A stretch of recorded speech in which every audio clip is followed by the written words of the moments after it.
A newspaper delivery man caught peeing on a fence along his route, then minutes later accused of threatening a homeowner. It is the latest in a string of disturbing acts that one man says he's sadly getting used to in his El Cajon neighborhood.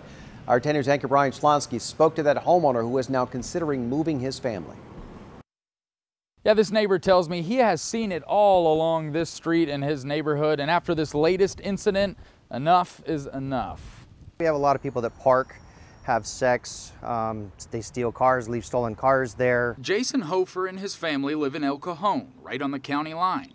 Hofer says for years now, if it's not been one thing, it's another. At what point do people stop doing this? But the last problem, not something you'd ever expect to see. We had an incident where the newspaper man from Union Tribune, he was urinating on the side across the street from our house. Hofer says the neighbors here take care of each other. He approached the delivery man, who he says, oddly enough, was delivering papers out of a Hummer.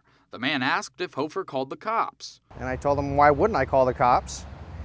And he started yelling and screaming at me. Hofer says screams turned to threats. He says, every time I see you outside, he says, I'm going to run you over with my car and I'm going to kill you.